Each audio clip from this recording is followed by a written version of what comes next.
that they shouldn't be upset if things slow down a little bit in the summer, because not much happens in the summer in D.C. or in the world. But needless to say, events around the world have intervened to make their summer a much more productive one, and today is certainly no exception. Thank you for joining us tonight for what was supposed to be a very timely discussion on Iraq, Syria, ISIS, or ISIL, and the future of the Middle East, which I'm sure now will expand to include some of today's breaking news stories. I'm also sorry to inform you that CNN's Elise Labott won't be able to join us tonight because of the multitude of breaking news stories that are transpiring. But the good news is we've got CSIS's Heather Conley, and we're going to talk through some of these great issues and what's going on. I'd like to welcome Bob Schieffer, who has been so amazing. We've done over 50 of these together. Bob is just, our partner in this, and we thank him so much. And we thank the Schieffer School, the Schieffer College of Communication at TCU. I hope everybody's wearing their purple. If you come to future Schieffer series, you have to wear purple because that's the color of the Horned Frogs. We're very appreciative of our colleagues down at TCU. And of course, none of these discussions would be possible without the generosity and support of the Stavros Niarchos Foundation, whose commitment to CSIS is really unwavering. And I'd like to welcome my friend Vasily, who's here from the foundation, and thank you, Vasily, for all of your support and all of your help over the years. We also have the Iraqi ambassador is here tonight, and I'd like to welcome him as well. With that, ladies and gentlemen, please join me in welcoming Bob Schieffer.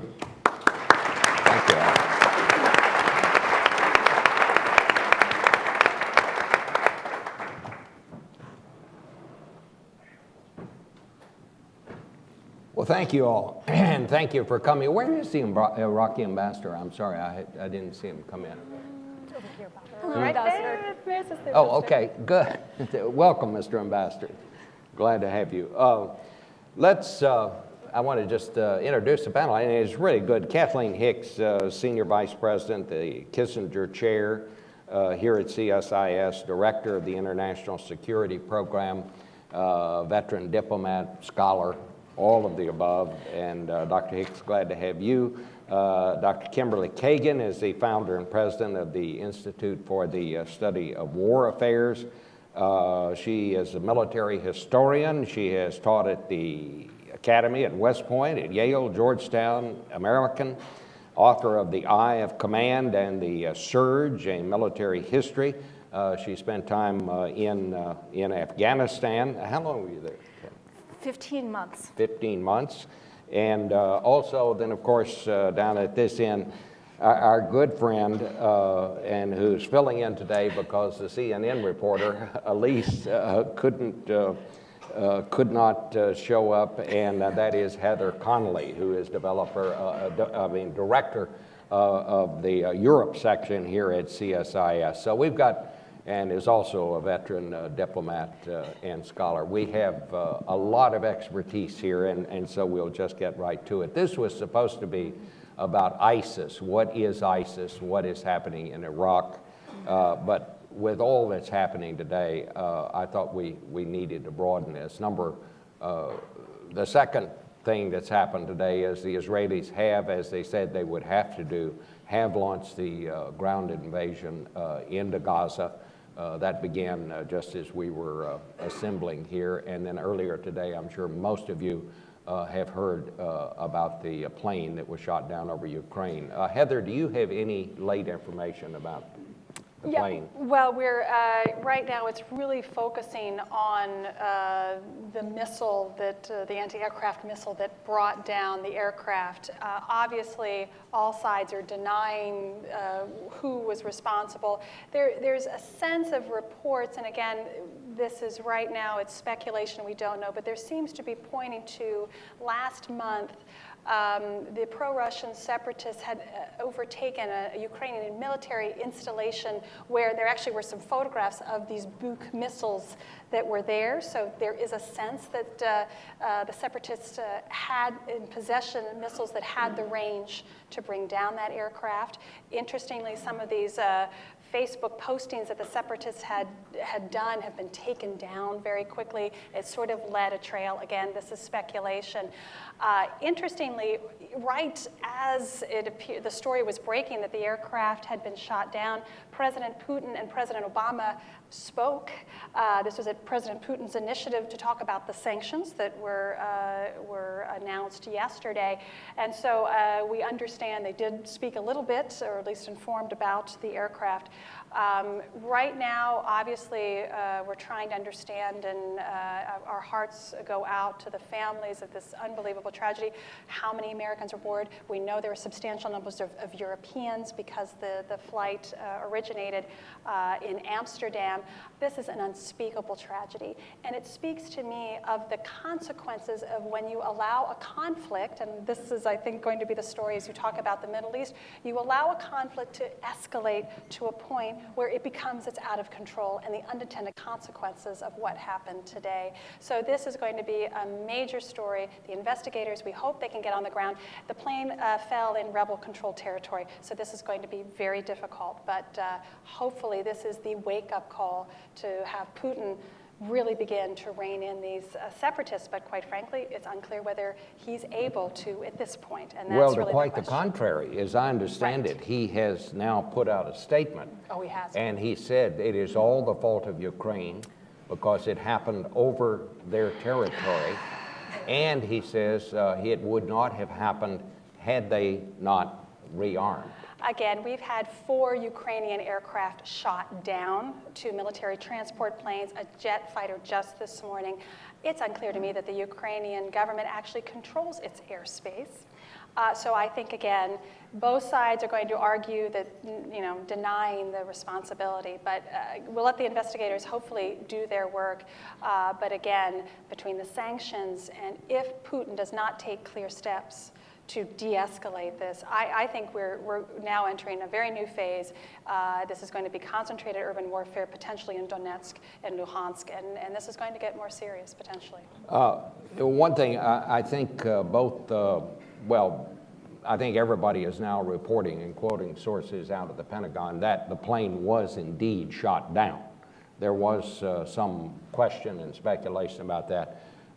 Nobody has yet decided who fired the missile, right, although there's every indication that it came from these rebels. Yeah. There was one report being put out by the Ukraine government, just as I was coming here, that they had heard somebody on the rebel side talking, they claimed, to Russian intelligence and admitting they had shot it down, but it seemed to be suggesting that they thought they had shot down a military plane, that maybe this was. Do you know anything about anything more? No, I've heard Kathleen? exactly the same reporting, and Heather's been tracking this more closely today, but the same, which is that they had some belief that it was a military aircraft. That's a little hard to believe given the difference in signature and the altitude, but I think as Heather said, it's too early to really speculate too much on exactly how this happened and how intentional it was in terms of it being an airliner as opposed to a military craft. It really does underline, though, the uncertainties when these things start rolling down the track, and the next thing you know, it's something totally out of control, as we have seen happen in Israel during this latest episode. Absolutely. Yes. Let's talk a little bit about Israel, because we now know that Israel has decided to launch the ground invasion.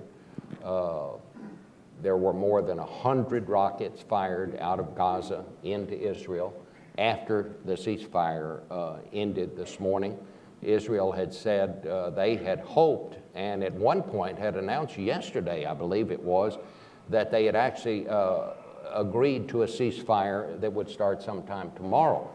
But then that quickly fell apart. And once this brief ceasefire this morning was over, they were bombarded again by rockets from the Gaza. And Netanyahu had said, if there is more violence after this ceasefire, we'll probably have to go in. And so they have cleared the way. What do you see happening here? Right. Doctor? I think the key question for the United States and the broader region right now is how surgical is this ground invasion? How much is it? Early reports are that they're focused on these tunnels that are coming in under the fence line from Gaza into Israel.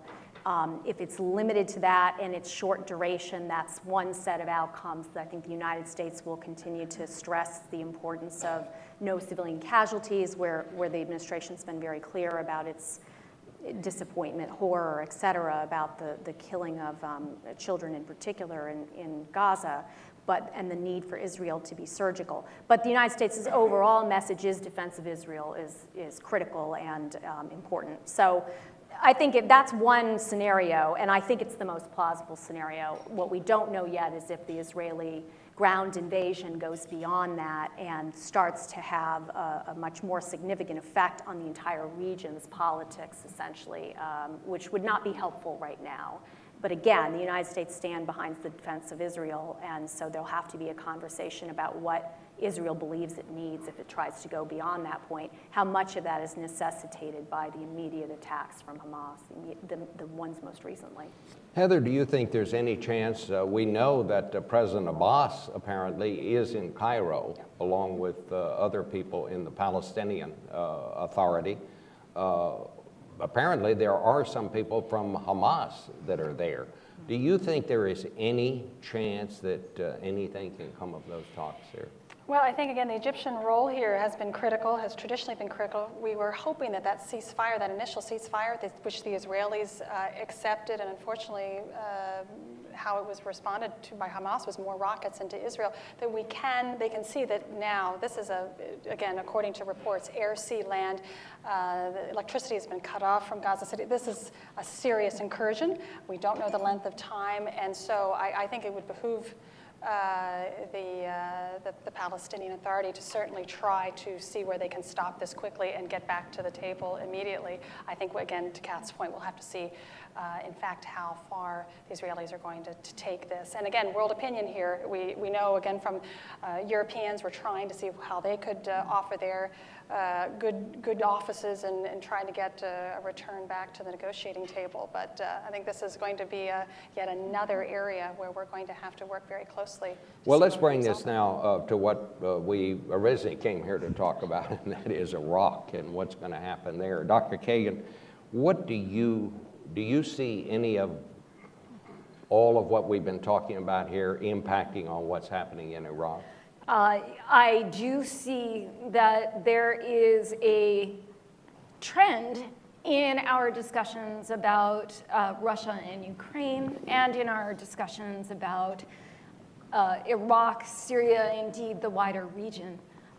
There are states and non-state actors that are actively seeking to shift the borders, the state borders that have come into existence and grown over the course of the 20th century.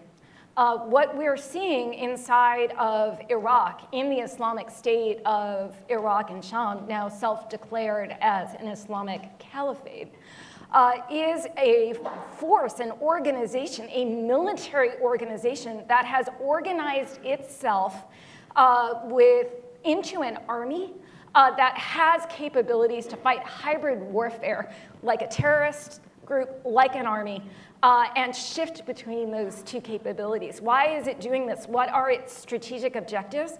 Well, to break down the state system. For at least 6 months and possibly longer than that, ISIS has been running a Twitter campaign, #Sykes-Picot. Why? Because, in fact, redrawing the boundaries of the Middle East is at the top of their strategic priority list, because it is in redrawing those boundaries that it can create the kinds of political vacuums in which the Islamic Caliphate can and may be able to flourish. So as we look at separatist movements sponsored perhaps by other states in Europe, as we look at what is happening in the Middle East, I think that we're looking at our fundamental world order changing. And we need to have the strategic imagination and vision to project that ahead and understand what that means for each and every one of us. You agree with that, Dr. Hicks? No, I largely agree with that. I think the United States, the crux of the problem for the United States right now, the real paradox for Americans is their domestic interests at home that are very important. We have an almost endless list of woes in the world. We've just gone through today. You know, it took us 15 minutes just to get through, if you will, today. And every day there's more that loads on. And it's more than we can bear as a single nation. And we risk overstretch if we try to take on everything everywhere. The paradox is you can't then swing the other way. And it takes this careful calibration of power in all its elements, to include hard power, to figure out where to act and how.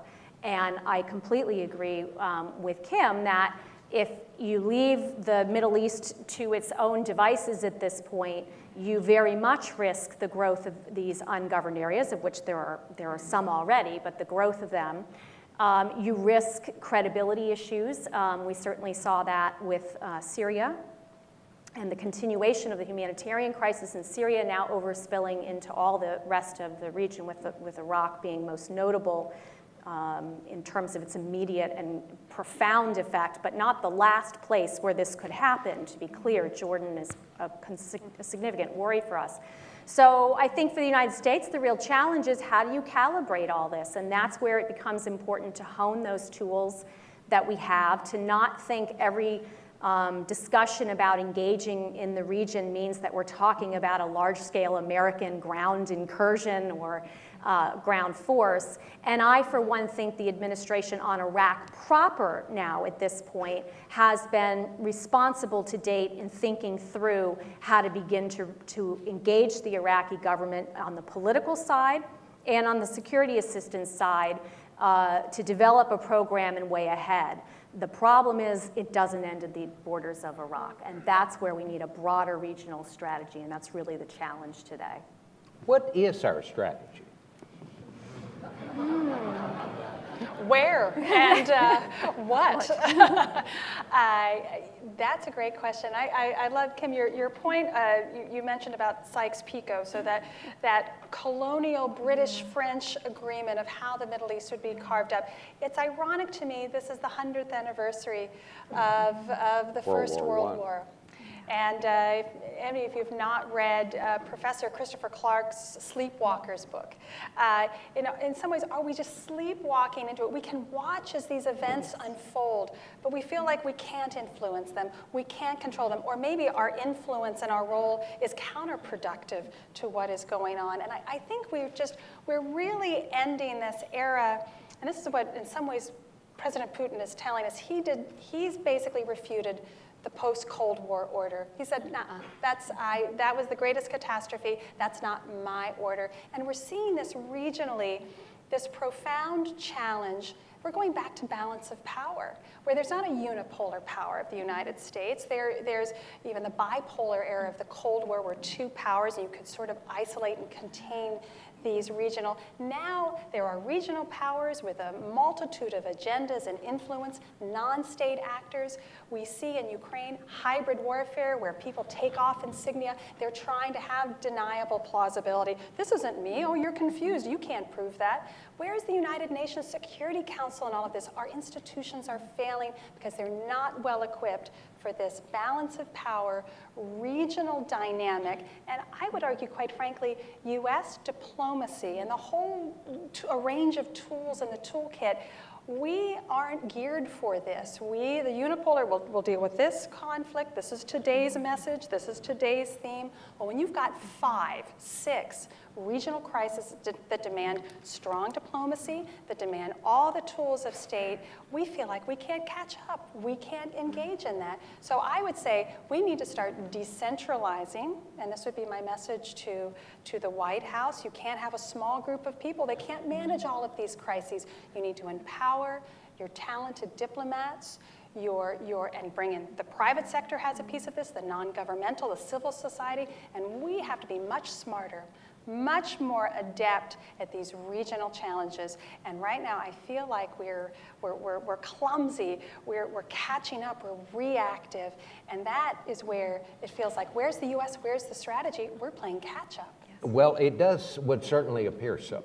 I mean, as we watch, but I think you bring up a very interesting point here, and that is there too much of the power, too much of the decision-making now centered in the White House, and should some of that be delegated out into the bureaucracy?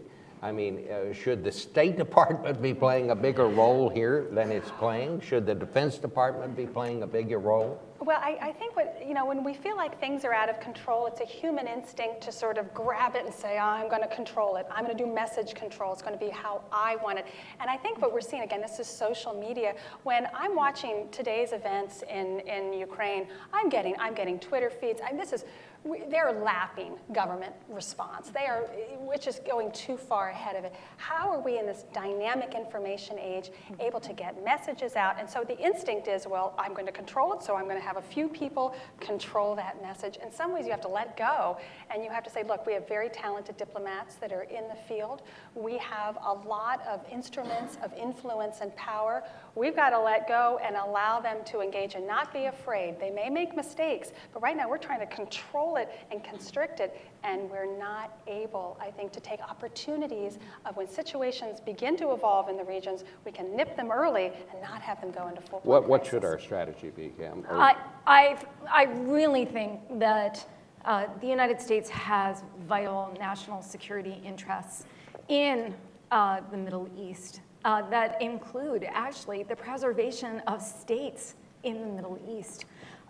We haven't really gotten, or we haven't really had to say that for an awfully long time, but it is a core interest of the United States to maintain the state system as it is. It suits us. This world order suits us. It is changing, however, in ways that are not conducive to U.S. national interests. I believe that the United States is struggling actually not only to control a message, but to control the environment around it, or to try to shield itself from having to make decisions in an environment that is rapidly changing. In truth, the environment will continue to change rapidly and will deteriorate without U.S. leadership. What does the United States actually need to do? Well, for one thing, the United States actually does have to decide that it is a problem for there to be an Islamic state in the Middle East. We probably ought to have decided that back in 2012 or 2013, but that doesn't matter. We cannot actually hit the strategic pause button and then the strategic rewind button and go back and face those decisions. What do we do now? Well, first, we do have many instruments of power that need to be brought to bear. They are diplomatic, they are military, and they also include engagement not only with the government of Iraq, which is of course important, but with the tribes and the people of Iraq, and with the moderate opposition inside of Syria, which is the only bulwark that now exists between ISIS and really having an Islamic State that goes, frankly, from almost Baghdad all the way over to, well, today, actually, ISIS took over an oil field near Palmyra in Homs province, and I think that they mean to go down to Jordan, and I think that they mean to attack Saudi Arabia. Okay, that is the kind of perspective that we need, and we still have a chance to nip in the bud those further attacks, those further assaults on the state system that are coming. So you paint a very dangerous situation. Well, let me just add, I just think it's important, without in any way defending the actions of the United States and its foreign policy overall to date, there is a lot of blame to go around on the Middle East. And so I think that's worth saying, and thus the solution obviously is not a U.S. solution. It can't be. We don't have the resources, but more importantly, probably, we don't have the tools. And to Heather's point about the regionalization of foreign policy, I agree with that fundamentally, but I think the key piece of that is what's going on in different regions varies. And so in a place like Asia, where our traditional tool set, hard power, economic statecraft, state-based ways of dealing with issues is still very applicable. The Middle East is a whole other ballgame.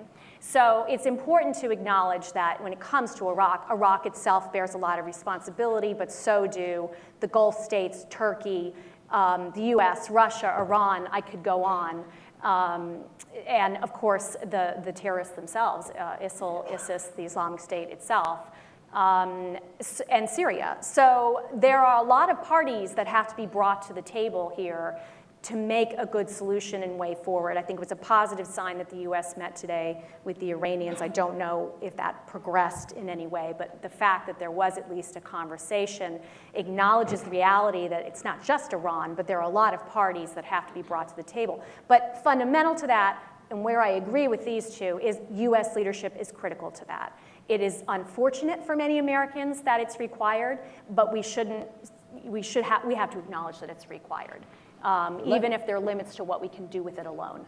Did the three of you agree that an Islamist state, such as you're describing, ruled over by ISIS, in that particular place where it is between Baghdad and Damascus, does that pose a direct threat to the U.S. national security? I would say so. Certainly over the intermediate term. One of the things that the Islamic State is actively doing is recruiting English speakers from the United States, from Canada, from Australia, and other places in the world. I think that what we have seen develop, especially since January of 2014, when the Islamic State actually took over the city of Raqqa in Syria in a way that was uncontested, is the creation of a model sanctuary that has an element of its military power, an element of its civic power, and an element of its religious authority that it is trying to test. Raqqa is a center, a hub, to which the Islamic State has been recruiting foreign fighters from around the world, has explicitly asked them to immigrate to there. And the continued publication of magazines in English aimed at an English language audience, that publications such as one recently released called Dabiq, which is about the place where Armageddon will come between Iraq and Syria. I certainly think that we might want to take them seriously a bit in their intention actually to bring a conflict that will harm directly US national security interests, and will do so in part by recruiting English speakers and Americans for future conflict. Heather, what do we do about it? Well, I could not agree more, and the foreign fighter question is absolutely paramount. We're seeing where European foreign fighters they're learning, they are returning back to the communities. This is not going to be contained, even though to many Americans this is far away in the Middle East, and if they're just killing one another, that's, what does it have to do with us? We don't need to be involved in it. This will come home to us. I think Eric Holder and others have been very explicit in that. That is the challenge. Bob, your question of what we do about it, this is where we're running out of options, I think, very, very quickly.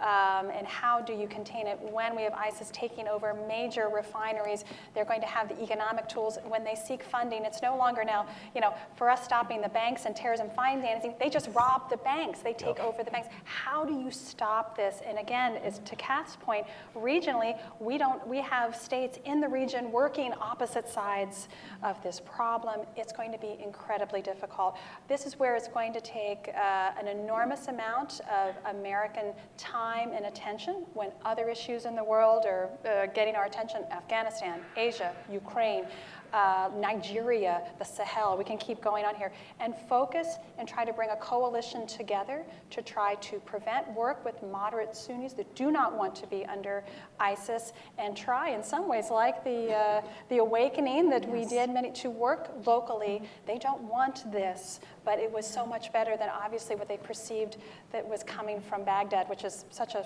extraordinary statement. We have to get involved, but we have to fundamentally believe that America has a positive role to play here. And I think in some ways in our own mind, we don't think we have a positive role to play Well- because of Iraq, because of our experience in 2003. Do you think there's a perception in that part of the world that we are somehow stepping back, that we are withdrawing? There is absolutely a perception, particularly, I would say, in the Gulf. I think in the Levant, well, Syrians, I think, would certainly tell you that they're not unhappy with America's response. I think the Jordanians, we work very hard, and the Lebanese, and certainly the Israelis, we work very hard to try to reassure, but it is a message that is failing. You know, the Syrian crisis, if the de facto U.S. policy was to contain the Syria crisis, that has failed. And that was essentially at least the unspoken strategy. So the pieces, putting the pieces back together again involves everything that Heather just mentioned on the Iraqi side, U.S.-Iraqi side. It involves fundamentally the governance of Iraq. I mean, at its core, it's about strengthening the capability of Iraq to govern itself in a way that is pluralistic and is inclusive to the point where you can let the security institutions be respected, invested in the future of the country. But it's also about that training and equipping on the Syrian side, because you've got to get an end to the Syrian crisis. And an end, at this point, I think the only realistic near-term end is just a ceasefire that allows some amount of humanitarian assistance to get in. I think the goals have to be very modest, but we have to put some effort there. The president's indicated we're going to put effort there, but we need to start seeing those results. And what happens if the Iraqi government, and I hope to ask well, let me just ask the ambassador right now. Mr. Absolutely, we have the authority here. You're here. What's the latest news from Iraq? Is there a chance that this government can do the kinds of things that the U.S. government is urging right now, and that is to be a more inclusive government? And where do you think all that is right now? Thank you very much, Bob, for giving me the opportunity. Well, we recently had the election. 60% of the people participated. In worse areas of Anbar, 40% participated. And it was considered as a fair election by all standards. However, the situation has changed on the ground. What we have recently was the Speaker of the Parliament, which was a major hurdle which was passed. We anticipate by tomorrow a nominee for the presidency will be made within the Kurdish bloc, and within 4 weeks or so after that, the premiership. So where previously it took 6 months and then 9 months, now it looks like within 6 weeks or so. So in a way, there's a great deal of momentum being created by all the parties for the formation of the government. As to how inclusive it will be, I think that's for time to tell. It's the politics is not clean, it's not quick, and certainly it's a zero sum. That has to change, and that's where everybody is trying to work on. Well, what about the threat that ISIS is posing right now? The integrity of the state is in question. That's how the threat we're taking it. We are not looking at it lightly. The ramification of that on Jordan and Saudi Arabia is, you called it intermediate. I would say sooner than intermediate. I would say it's a short-term situation. We're looking at changing the map of the region within 18 to 2 years. That's how soon it is. Yes, I would agree with that. I actually think that as we take Thank you, sir. Thank you very much. As we take a look at the situation in Iraq and on the ground, what I deeply hope is that the government that is created will actually be capable of governing Iraq. I worry, and I worry very much because the government of Iraq has been losing control of parts of Iraq, frankly, since about October of last year, when we first saw the Islamic State actually enter into Mosul and silence journalists by assassinating them, so that the Western media and the local media did not really have full situational awareness of what was going on. The reason I bring this up is that I think that we as Americans do want to go back to tools of state in a region where indeed we hope tools of state will work.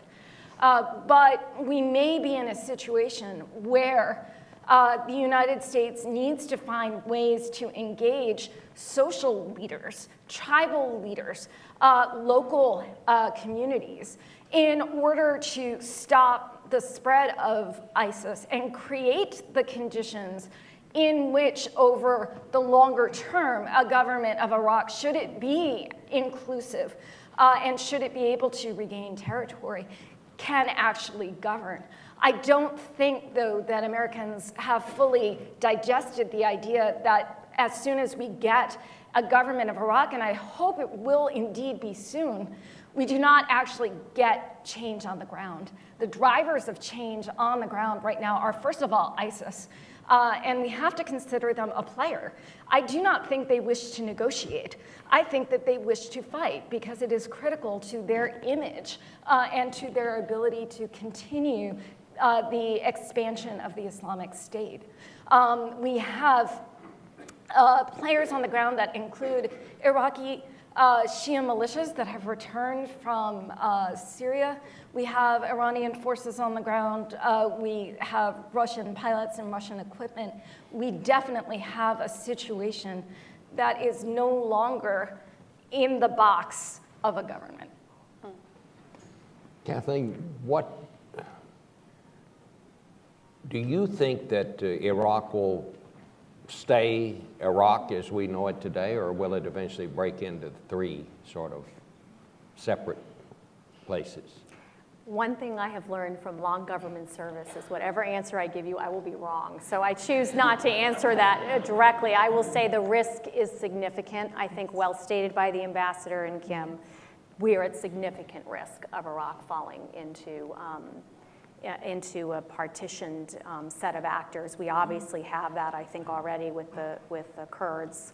And I think, this is where the United States has to do its best to try to build back the state for all the reasons that have been laid out. But I think it is possible that will not succeed, and we need to be thinking now about how you deal with the region. Again, where it's not just Iraq. This is about, at a minimum, Syria, Iraq, but well beyond that. You need to be thinking about it in that way, and the borders may be more fluid than one would like. What do you think, Dr.? Yeah, I fear that we're already entering almost a fragmentary position now, which already speaks to the severity of what's going on. And I think you're already seeing the Kurdish regional government taking advantage of this fragmentation.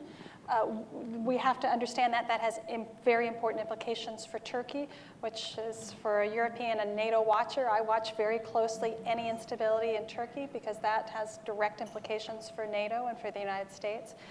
I grow increasingly concerned if both for Syria and Iraq, where the oil wealth is held, is where the economic power and the longevity comes in here. And that is so distressing about as we're seeing these gains in the economic power of both Iraq and Syria. So it's deeply troubling. I hope we're not at that tipping point where things begin to slide to a point where it's very difficult. And I certainly hope that the U.S. power and influence working with the region can help do this. But to Kat's point on Syria, we cannot wait 3 years to do this. Facts on the ground change so much. This is the problem with our delay and our waiting and our hesitation to support those moderates in the Syrian opposition that we could have helped. And I fear almost now it's too late. We waited too long. And this is, the strategic hesitancy is really a problem. You do believe that had we helped that moderate opposition, it might have made a difference there? Well, we know by not helping them what has happened, so that we can conclude.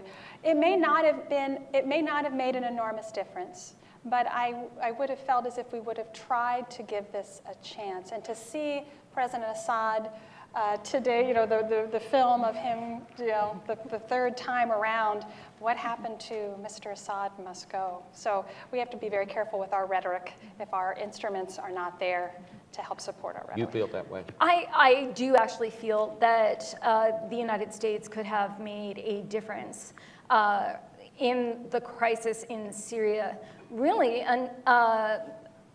through last summer, through August 2013, by supporting the moderate opposition. I would actually call your attention in particular to the moment at the end of 2012 and the beginning of 2013 when the Syrian regime had actually run out of manpower and was completely dependent on aerial resupply for sustaining its forces. The reason I bring this up is that at that moment of weakness, I do think that a change in U.S. policy toward the Syrian moderate opposition would have and could have made a huge military difference. The lesson I draw from this as a military historian, looking now at Iraq and Syria, is that we need to understand that circumstances on the ground will create windows of opportunity that will go away. If, in fact, we see ISIS consolidating its state further on the ground through military gains in Iraq, we will have much, much, much more to do in order to displace it. And it just brings home to me the urgency not of taking drastic military action, of sending hundreds of thousands of troops to Iraq or tens of thousands of troops to Iraq. But military situations are delicate, and action using military and diplomatic instruments can make a change only at certain times. We're in one of those periods, and when ISIS actually consolidates, we will have lost an opportunity, and it will have gained one on us in the way that the Syrian regime was able to gain an opportunity created by delay to replenish its forces, to rely on Iran and Hezbollah to reinforce, to reconfigure its command and control structure, and actually to go not on the offensive in a way that definitively and decisively defeated the opposition, but that was a major step change in its capabilities over the span of 6 months. How does all this relate to the talks with Iran on trying to rein in their nuclear capabilities? Which influences what? It's all interconnected. U.S.-Russia policy is heavily influenced by the desire to have a common approach to Iran, has been heavily influenced by that. That certainly has affected, I think, and I'm not putting judgment on this, but it certainly affects how the U.S. has approached Russia vis-a-vis Syria over the past several years. And so I guess the way I would say it is that the highest priority, if you're just looking at actions, it appears that the highest priority for the United States in its Middle East policy really has been to get a negotiated way ahead on Iranian nuclear capability. And for that goal, other goals were tempered. And certainly Syria, I think, is one of those where the U.S. chose not to push Russia as hard as it might otherwise because of Iran. I think going forward, let me first say on Syria, just I want to comment on the same point that Heather and Kim commented on. I think I would just frame this going forward as chances are low, risks are there, but as I think they both well said, we've seen the outcome of the other approach, and we need to invest ourselves a little bit in a different kind of outcome. And as I said, I think if we keep the goals modest, which are still great, which is to get ourselves to a ceasefire, to get some form of governance back into Syria, some ability for the international community to provide aid, some ability to get the moderates strengthened, a little bit of battlefield capability for them to help to persuade Assad to the table. That may be all we can do, but that alone is better than where we are today and will help.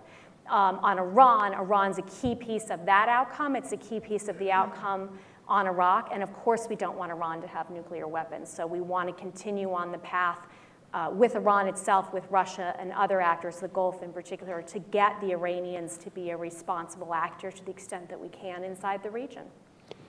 Let's go to the audience here. Here's one right here.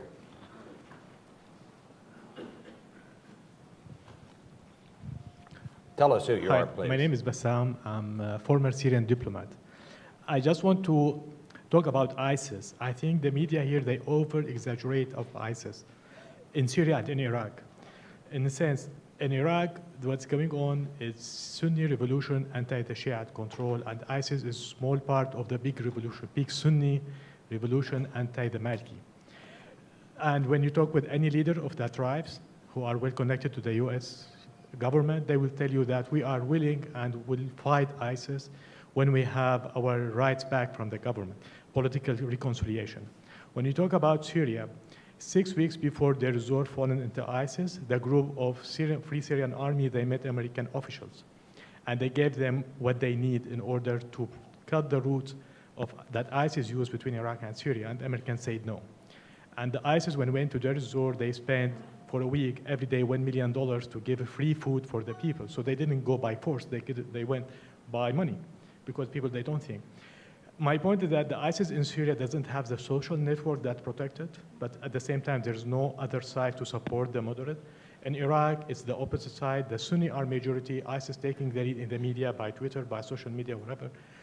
And both people are looking for US to get support. Thank you very much.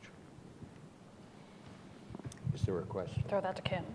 Kim? I think that as a framing issue, we need to understand that ISIS is a fragment of the global al-Qaeda movement, which has been in a struggle, a fitna, as we have seen essentially two franchises of al-Qaeda, the former al-Qaeda in Iraq, now reflagged as ISIS, now reflagged as the Islamic Caliphate, and Jabhat al-Nusra in Syria compete not only militarily inside of Syria, but compete with one another about which vision of Islamic revolution is actually the correct vision.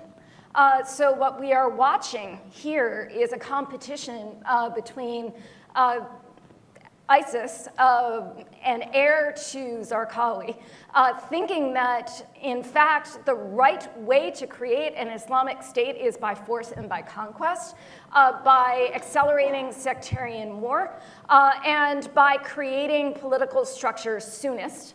Whereas you have in Jabhat al-Nusra a very different idea, Zawahiri's idea, that in fact we need to have an approach that is slower, that waits for the people to accept the Islamic revolution, and that will become the groundwork of the global insurgency that is al-Qaeda.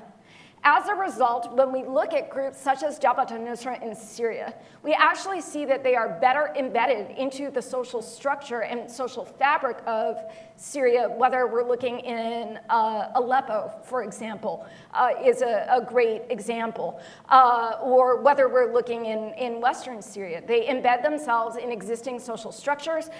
They work through existing governing bodies that they then fund, that they then appoint their people to, and it is a much more gradual and insidious revolution. I think we need to be aware that we have these two different visions of revolution going on, and frankly, both now have had some success. And so one of the most dangerous outcomes that I see is that we can find ourselves in a situation whereby we defeat ISIS and Jabhat al-Nusra comes in, or we see Jabhat al-Nusra lose its capacity and ISIS comes up, or worse yet, that we actually see them violently competing to harm the United States, Western powers, and lay the mantle of global leadership before them. That's a dangerous situation, but I'm afraid it's one that we have to recognize and cope with. All right. How about right here?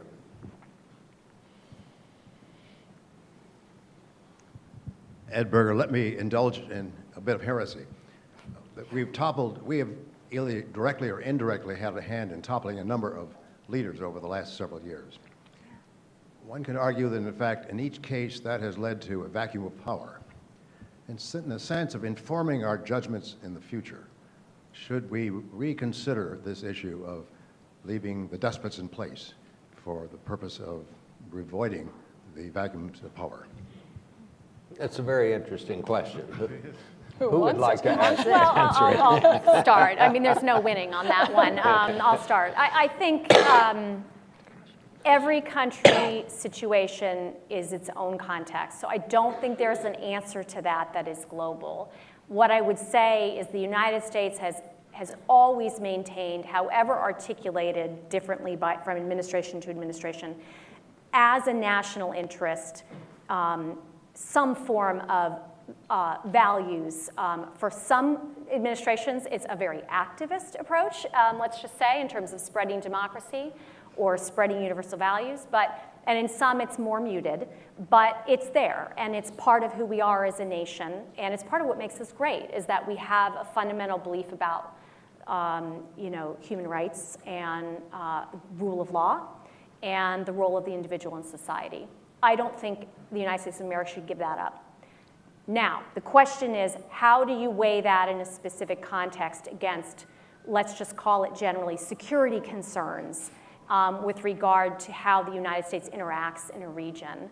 And I think that's something that is being struggled with. It's been struggled with in every administration I can think of.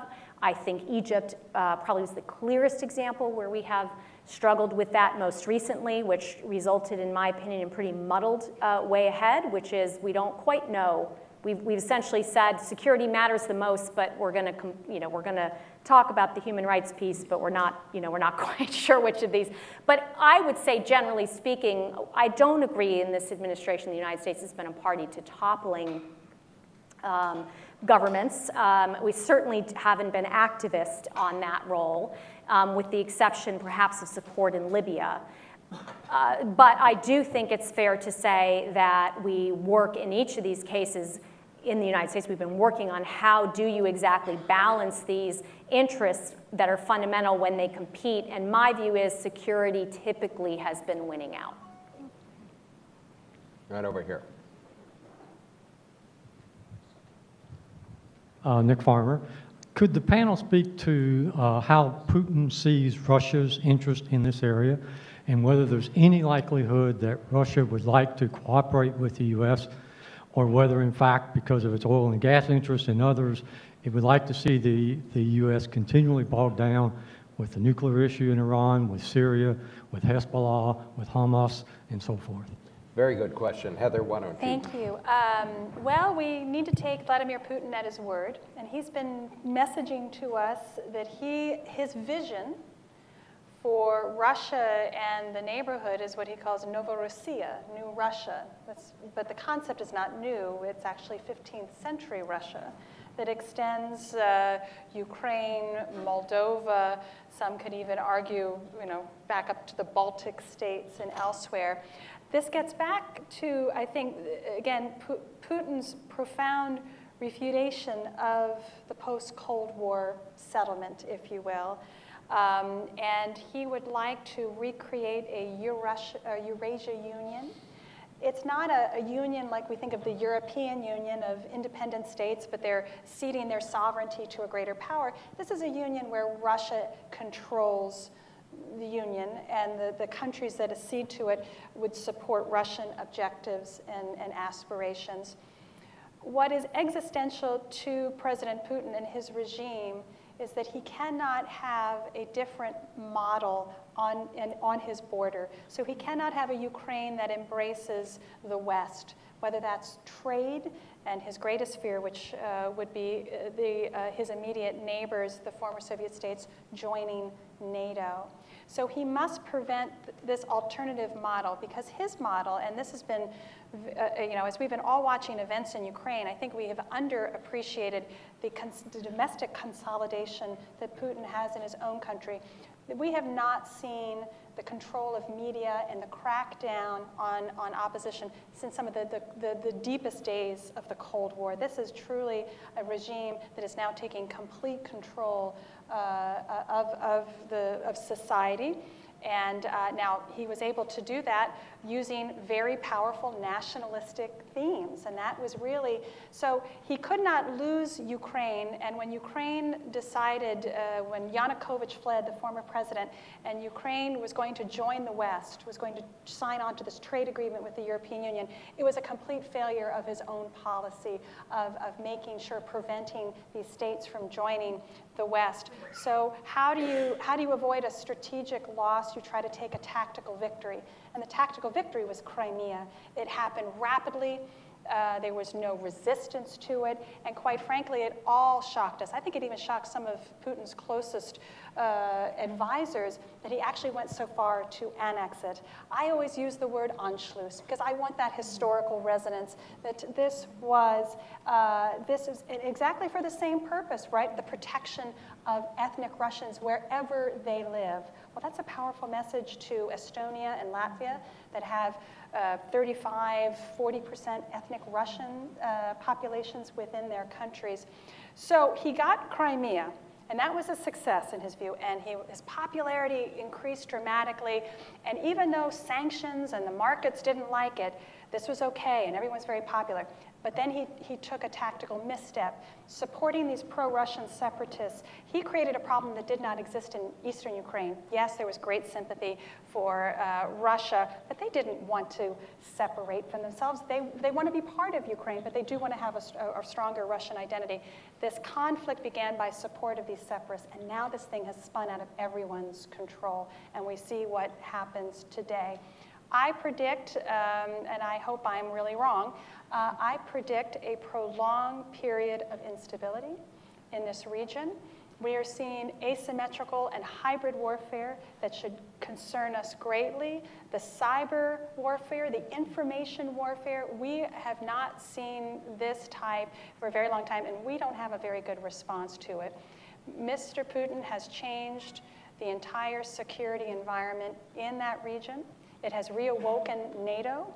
NATO is going to take a more robust role, and the U.S. is going to be a part of that. So while we're dealing with extraordinary events in the Middle East, we cannot lose sight of this instability. This isn't going away. I wish it was, but it's not.